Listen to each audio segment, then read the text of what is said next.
So often the Fujitsu V8 Supercar Series is in the shadow of its big cousin, the main V8 Supercar Series. But this weekend at Wakefield Park near Goulburn, it's round 2 of the emerging talent in this championship. 3 races this weekend. Brad Jones, it's a fantastic series with so many young stars coming through. Lots of young stars. There's no doubt we'll see a champion in the making here today. Lots of green around here at Wakefield Park. Warm track conditions for this second round of the championship on what is a very tight and twisty 2.2 kilometre circuit. Hard to believe they're level 5 water restrictions. Here's a track map. It's a 2.2 kilometre circuit, one of the shortest we go to in V8 Supercar racing. Passing opportunities are 2, 4, the rundown through to 8, and the final corner, a real passing opportunity here at 10. Now there's a few new additions to the Fujitsu series this round, and most notably Channel 7's own Grant Denyer back behind the wheel of the Summit Ford Rising Stars Falcon. I may have missed the first round, which means I can't win the championship, but it's about taking podiums now, and I tell you what, I'm coming back after Christmas wanting to prove that Australia's got talent. It's a good idea for a TV show, really, isn't it? Sunday night, 6:30. I'll write that down. Well, there you go, a free plug for his favourite talent show. And given Grant's less than impressive qualifying results, he's going to need all the talent he can muster when we return on the other side of the break. Race 1 coming up soon.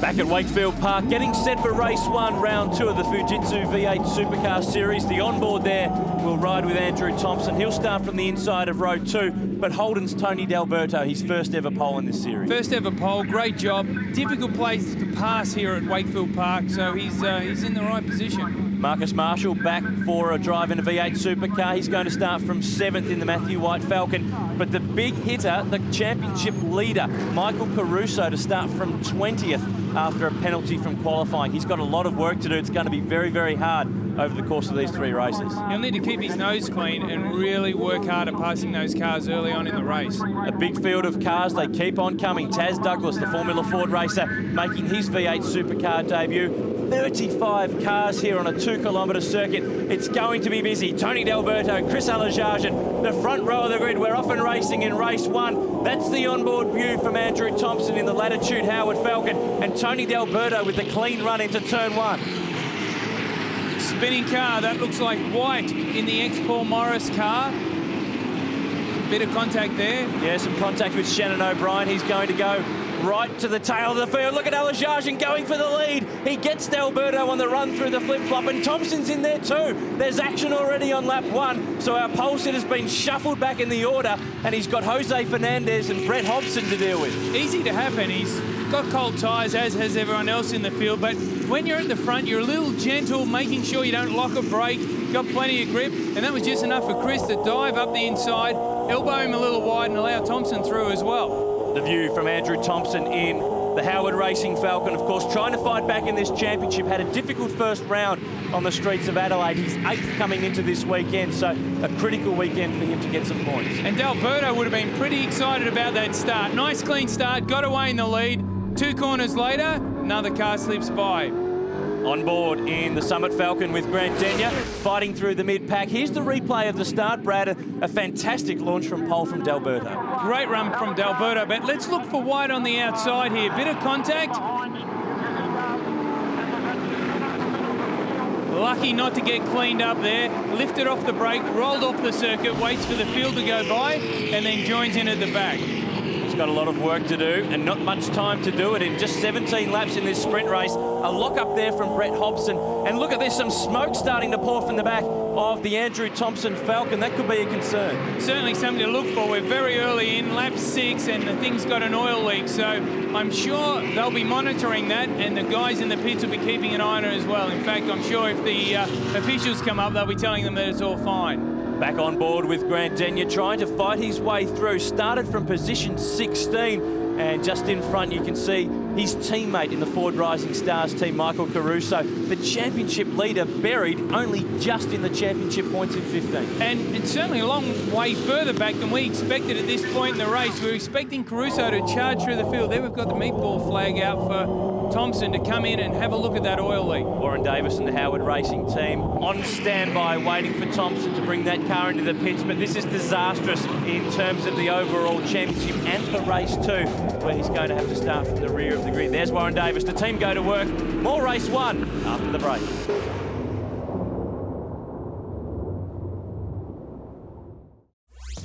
Back at Wakefield Park in the Fujitsu V8 Supercar Series, and a great fight here between Jose Fernandez, Kane Scott the Kiwi, and also Marcus Marshall just in behind them in the No Limit Falcon, having a one-off drive this weekend.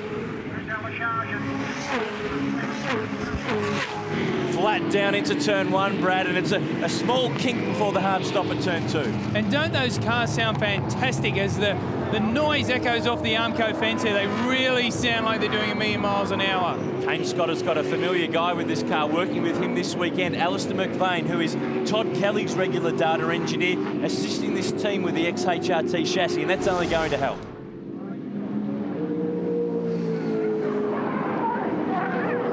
Neville there with a brake locked, it looked like. It was a bit hard to tell from this angle whether he had a bit of contact or whether he's just locked the brakes and spun that car around and ended up in the sandpit.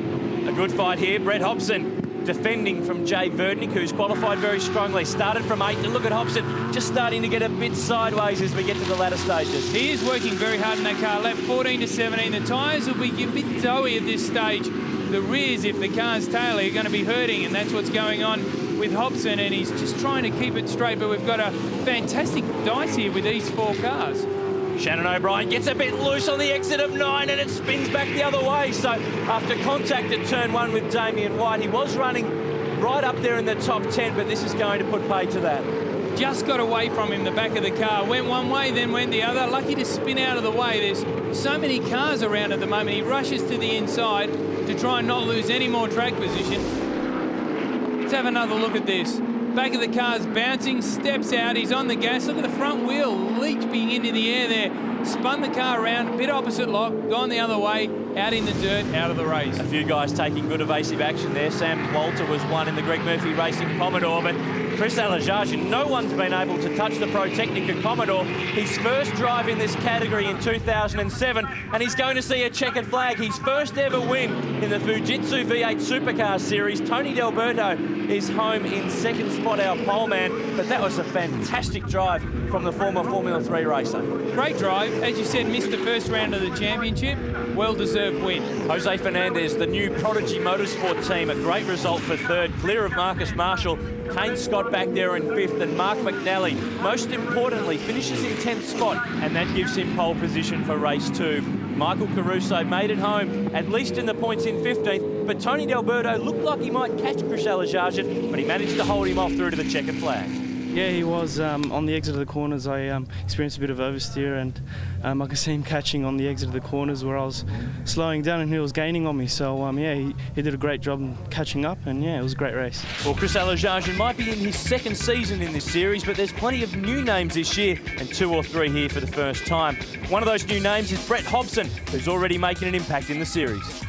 Yeah, mate, look, you know, after the round at Adelaide, we tended to have the pace, and you know, with that gear stick coming out, bad luck, but hopefully we can turn it all around this time.